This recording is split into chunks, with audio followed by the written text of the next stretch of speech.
नमस्कार बच्चों, हिंदी कक्षा में आप सबका स्वागत है। आप सबके पास डायरी तो होंगी।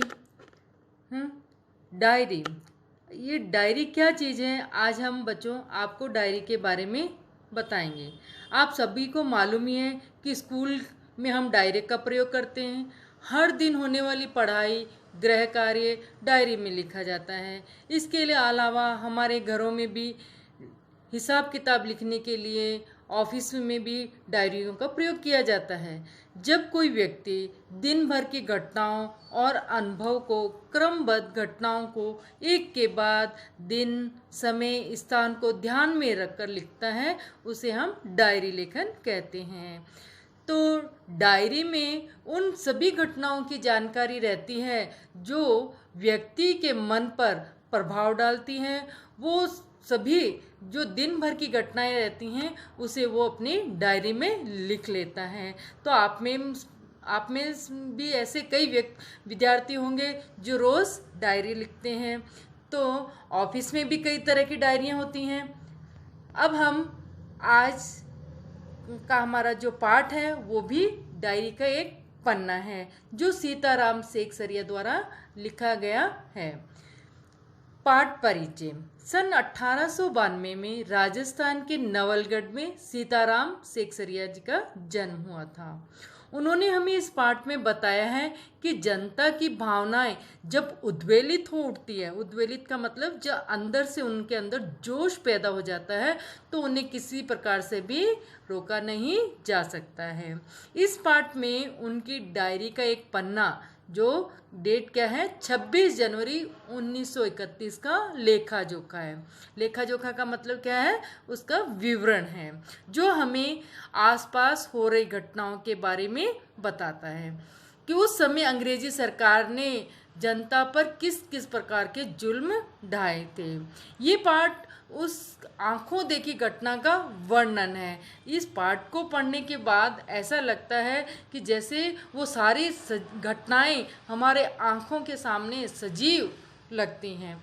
26 जनवरी 1931 का जो दिन था वो कलकत्ता वासियों के लिए बहुत ही महत्वपूर्ण दिन था, अमर दिन था। उनके लिए बहुत ही हर्षोल्लास, खुशी का दिन था। इस दिन कलकत्ता के जितने भी निवासी थे उनके अंदर बहुत ही उत्साह था कि उन्हें आज़ादी मिल गई है और पूर्ण स्वराज्य मिल गया है। इसके लिए उन्होंने क्या किया, हमें बताया है कि ये पाठ है जो हमें सुभाष चंद्र बोस आदि कई क्रांतिकारी जो नेता थे उनके हमें ये याद दिलाता है कि बंगाल पे जो कलंक था कि वहाँ पर क्या है, काम नहीं हो रहा है।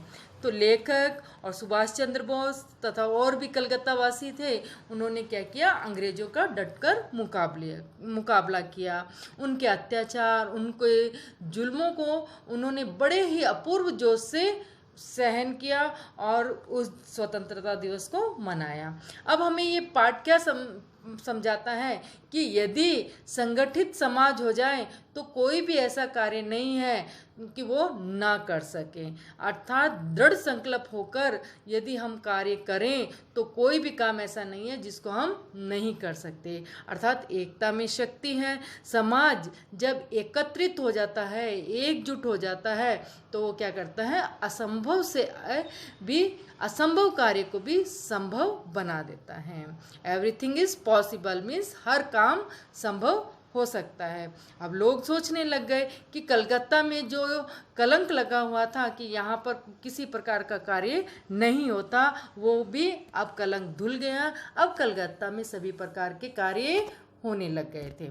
अब इस दिन क्या हुआ, कलकत्ता वासी जितने भी लोग थे उन्होंने इसको अमर बनाने के लिए, इस दिन को अमर बनाने के लिए जोर शोर से तैयारियां कर दी। अब तैयारियों के लिए काम को बांटा गया। लोग क्या करे, प्रचार प्रसार का काम करने लगे और शहर के अंदर कार्यालयों में आसपास सभी जो स्थान थे उनको क्या किया, झंडों से सजाया गया। अब झंडे की सजावट को देखकर लोगों के मन में उत्साह बढ़ गया, क्योंकि ऐसी सजावट उन्होंने पहली बार देखी थी। अब जब हम 15 अगस्त 26 जनवरी को झंडे की सजावट देखते हैं स्कूलों में, आसपास की जगहों पर, तो हमारे अंदर भी एक देशभक्ति भावना जाग जाती है। ठीक इसके विपरीत इस मोर्चे को असफल बनाने के लिए पुलिस वाले क्या कर रहे थे, उन्होंने भी अपने कदम उठाए हुए थे। उन्होंने आसपास मोनूमेंट, पार्क, मैदान, ये चारों तरफ क्या किया, पुलिस ही पुलिस तैनात कर दी थी। अब अविनाश बाबू थे, उन्होंने क्या किया, श्रद्धानंद पार्क था जो कलकत्ता में, वहाँ पर वो झंडा गाड़ने के लिए गए तो पुलिस ने उनको पकड़ लिया। दूसरी तरफ जो युद्ध मंत्री हरिश्चंद्र सिंह थे, उन्होंने झंडा गाड़ने की कोशिश की, लेकिन उनको पार्क के अंदर ही जाने ही नहीं दिया और भयंकर मारपीट हुई, कई लोग घायल हुए, कईयों के सिर फट गए। तो इस तरह से औरतें भी कम नहीं थी। 11 बजे मारवाड़ी बालिका विद्यालय में लड़कियों ने भी अपना झंडा उत्सव संपन्न किया, झंडा फहराया। सुभाष चंद्र बोस के जुलूस का जो भार था वो पूर्णोदास पर था। उनके जुलूस को चौरंगी पे रोका गया था। जुलूस चारों तरफ से गलियों से अलग अलग झुंड के झुंड बनाकर आ रहे थे। जो कलकत्ता वासी थे वंदे मातरम बोलते हुए आगे बढ़ते जा रहे थे। पुलिस का लाठीचार्ज लगातार चल रहा था। ऐसे में ज्योतिर्मय गांगुली हैं, उन्होंने क्या किया, सुभाष बाबू को रोकने का प्रयास किया, लेकिन वो रुके नहीं और वंदे मातरम बोलते हुए आगे बढ़ते गए। तो लेखक ने हमें बताया कि ये एक खुला चैलेंज था, ओपन लड़ाई थी अंग्रेजों के पास साथ और कलकत्ता वासियों के साथ। अब इसके लिए सूचना निकाली गई, नोटिस निकाला गया। पुलिस नोटिस क्या था, पुलिस कमिश्नर का नोटिस था कि अमुक अमुक धारा के अनुसार यदि कोई सभा में भाग लेगा तो उसे क्या होगा, दोषी करार समझा जाएगा। तो दूसरी तरफ कौंसिल नोटिस था, उस नोटिस में ये बताया गया था कि जितने भी कलकत्ता वासी हैं उनको ठीक 4:24 पर मोनूमेंट के नीचे झंडा फहराना है, प्रतिज्ञा पढ़ना है और सभी लोगों की, जो सर्वसाधारण है, उन सभी लोगों की उपस्थिति होना जरूरी है। तो एक तरफ एक पुलिस कमिश्नर नोटिस था और दूसरी तरफ कौंसिल नोटिस था।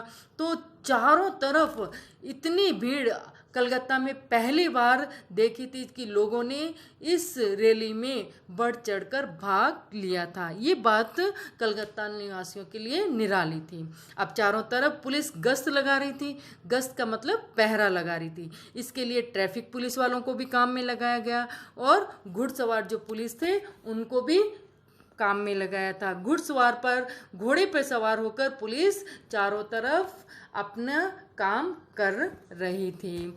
अब पुलिस की कठोरता, बर्बरता, उन पे हजारों लोगों ने स्वाधीनता मार्च में हिस्सा लिया। पुलिस अंधाधुंध लोगों पर लाठियां बरसा रही थी।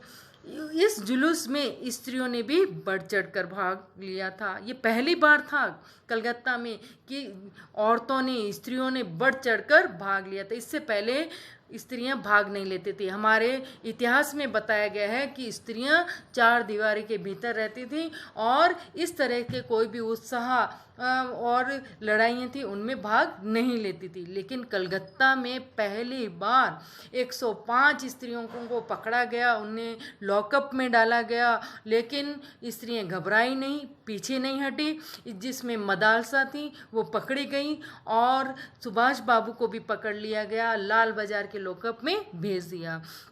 इस तरह से पुलिस वालों की गाड़ियां लोगों को पकड़ पकड़ कर लॉकअप में भेज रही थी और जो स्त्री जुलूस था उसका नेतृत्व विमल प्रतिभा कर रही थी। अब जब इनका जुलूस बहू बाजार की तरफ जा रहा था तो उनको रोका गया, लेकिन औरतों ने हिम्मत नहीं हारी। कुछ औरतें आगे बढ़ीं, कुछ वहीं धरना देकर बैठ गई और स्वतंत्रता पाने की आशा उनके अंदर जाग उठी थी। वो कह रही थी, वो बता रही थी कि हम औरतें भी, हम स्त्रियां भी किसी से कम नहीं हैं। आज जो कुछ कलकत्ता में था, देखा गया था, स्त्रियों के अंदर जो जोश देखा गया था वो अपूर्व था। इससे पहले ऐसा जोश नहीं देखा गया। तो इस तरह से बंगाल का जो कलंक था कि यहाँ पर कोई काम नहीं होता, वो काम होने लगा, वो कलंक था वो धुल गया था। तो इस पाठ से हमें यही बताया गया है कि एकजुट होकर एकता के साथ हर नामुमकिन कार्य को भी मुमकिन किया जा सकता है। तो एक संगठित समाज सब कुछ करने में समर्थ है। धन्यवाद। विजया ओझा।